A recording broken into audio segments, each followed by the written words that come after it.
Hey everybody, I'm Louise Gittleman, the First Lady of Nutrition, and I'm here today with Ms.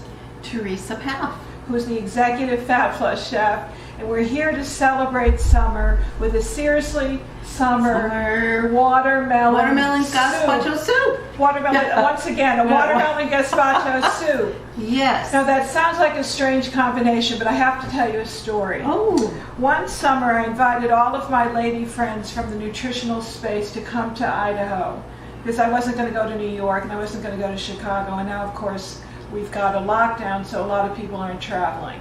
But this was many moons ago. It seems like another lifetime ago, quite frankly. And one of my guests brought a gazpacho soup, and she said, "You're never going to guess the mysterious ingredient." Oh. So I said, gazpacho, cold gazpacho in the middle of August, because it was the middle of August. And I took a little bit of the soup one wee early part of the morning because I was so curious, and it was watermelon. Oh my. And it sounds like such a strange combination, but I enjoyed it so much that I finished the whole soup. Oh, it was gone in the morning? It was gone in the morning because I said, that's a strange combination, and theoretically watermelon doesn't combine with tomatoes and blah, blah, blah, but it was totally delicious, and now it's time to break all the rules that you know in terms of food combination. So why is watermelon so good for us? We did a little bit of research, and you tell us what you learned about watermelon, and I'll tell you what I know about watermelon. Oh, okay. Well, I learned that it's very high in vitamin C. Yes. Vitamin A. Yeah. Vitamin B6 and lycopene. Lycopene is an antioxidant, so good for the prostate, yes, good for the brain, good for the eyes. And the other thing about watermelon that I think is important is it's high in gel water.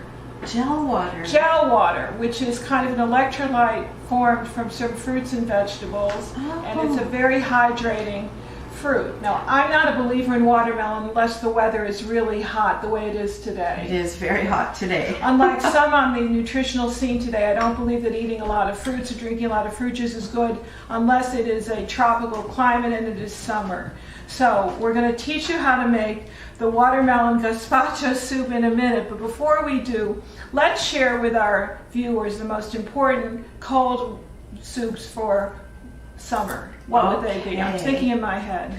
Well, I'm thinking of a borscht, a cold beet soup. Cold beet soup. I grew up on borscht. It was never my favorite, but my father loved that, and he loved something called chav. Oh, I've heard of chav. Chav is crabgrass soup. Oh, yes. I've read about it. I've never experienced it myself. Do you think crabgrass is really watercress, I wonder? Maybe somebody out there can let us know that. But I grew up with having this crabgrass soup in the refrigerator that my father had every summer. Oh my gosh. Because it was so refreshing. And he lived to the ripe old age of 88, had all of his senses intact, so was very healthy, as well as borscht. Now, if you made a cold borscht, what would the ingredients be offhand? Well, of course, beets. Beetroot would be a good one. And that's good because it's so high in nitric oxide. Ah, yes. And also good for your circulation and good for the lungs and good for your oxygenation. So important now. No wonder it's so healthy then. And also dill. Dill is very good in there. And in some places they'll even add chopped eggs or pickles. What else could you put in borscht? Sour cream. Sour cream. Real sour cream. Yeah. So it's a really healthy food of the Northern Europeans, the Russians, and I imagine people in Turkey as well. I think people in Turkey. I know Latvia is like this big sensation. Ah, so interesting. So you've got, and somebody made some for me for my birthday. Yes, I remember. And it was quite lovely. So thank you, Caroline.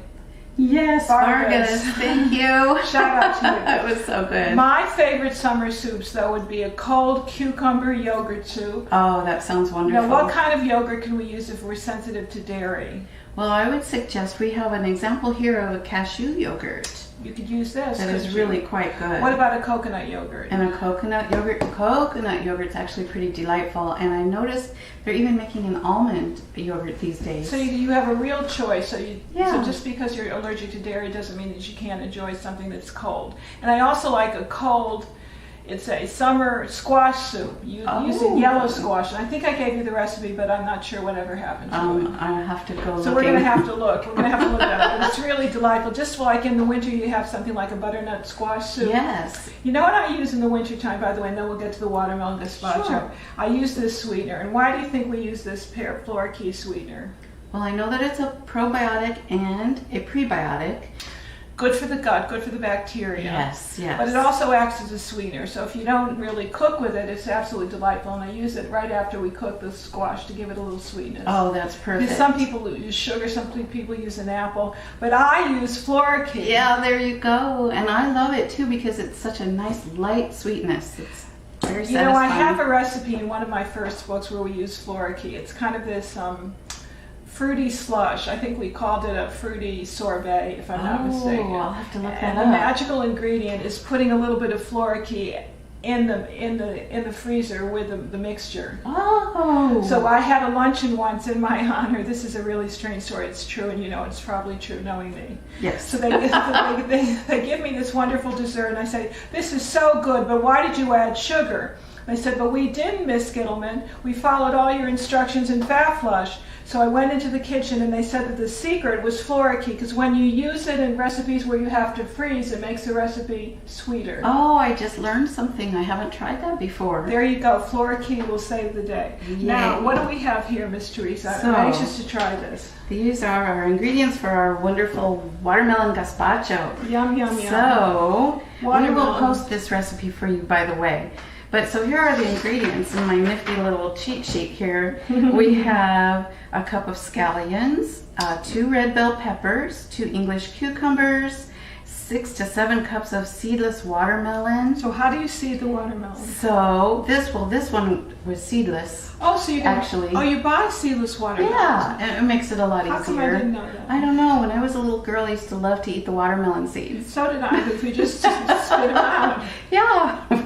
We actually have watermelon seed spitting contests, We but did- anyway. we did too. Who could spit the farthest? Anyway. So we also have some fresh cilantro. And let me just show you how easy it is. I went ahead and chopped these ahead of time. Good. All of the ingredients, you just chop them up and then you divide them in half.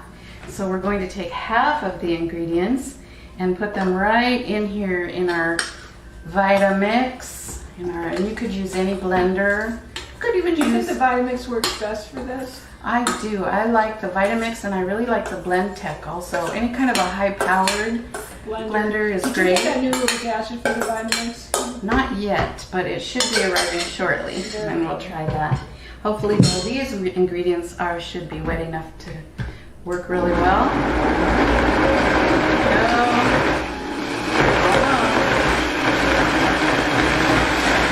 Okay. There's the idea. You just puree half of the ingredients, and then I'm just going to pour them into a bowl here. Oh, good. Now we're going to eat it soon. We are going to eat it soon. And then the second half of the ingredients, I just put them in a separate bowl, and you put them in just like they are, chopped. And if you want, you can make your watermelon really pretty into little watermelon balls to make it even more special. Oh, is that how you do it? Yeah. You don't. So you just pour it right in there, and then you just mix it all up really well. You blend it again? No, Oh, you this is a could little if you'd different. like to. Is it a little different than the one that you had? Mine was actually blended watermelon. Ah, couldn't this get it has in. blended watermelon So you're mixed eating in all with the whole fiber, watermelon. so you've got the fiber of the watermelon. Yes, So this will last exactly. longer. And you could puree it longer if you wish to have a more liquid. But this is delightful, and we were going to talk a little bit about toppings too. What do you do with This this? is a thick gazpacho. We put more in it. We could I really actually like stir watermelon. some of those. This is the time of put the year some when more you in can yours really right overdo there. watermelon. You could. I Well, need you need a little spoon. That would be helpful. Let's use this one. Thank you. You're welcome. So, one of the fun toppings are avocado. Sometimes we love to put a little avocado on top. With a lot of lemon to lemonize it to Mhm. help digest the fat. Exactly. A little splash of vinegar. You could use apple cider vinegar, but today we're going to use this wonderful sherry vinegar That'll give it Louise such a found. kick. It'll give it a little kick. So we'll put a little splash of vinegar, and you could put a sprinkle of cayenne on top. And the reason we use cayenne is very interesting because my original mentor, may she rest in peace, she died at 106 with all of her senses intact, used to say that if you have combinations that are a little iffy, when you put a little cayenne in there, it kind of neutralizes everything. So if you can tolerate, is this it? Yes. Okay, if you can tolerate the cayenne, put a little heat into this, It's absolutely delicious and good for your circulation. It will bring down your blood pressure. Ah, perfect. And here's my little tip of the day for your avocado. You can slice an avocado easily by running your knife all around it with the tip of your knife up against the seed in the middle. Then you just twist the top off like how that. clever. And one of the fun ways to make a topping of it, just use a little paring knife or any knife really. Score your avocado like this. And then it's so easy peasy. If I can find a spoon, it'd be easy. Yeah, I'll do this one. Thank you. And so then all you have to do, you squeeze it a little bit and see how it pops up into the little pieces. How cute. So then it's so easy just to scoop out your avocado on top like that, and you have a lovely little treat. So why don't you taste some and tell me how it Sure. comes out. This is going to be my lunch today. It's wonderful. I'm going to get a We'll little get some- piece of watermelon in there. Oh, yum. It'll be your appetizer for lunch. Delicious. So good. It's so refreshing. So delicious. I need another bite. I'm going to have all this. Okay. So this is our presentation. If you've got any questions or concerns or need any more recipes for cold summer soups, we're here to help you. This is Louise Gittleman, and you are again Teresa Pass. saying goodbye. Have a beautiful day. Bye. Have a great week.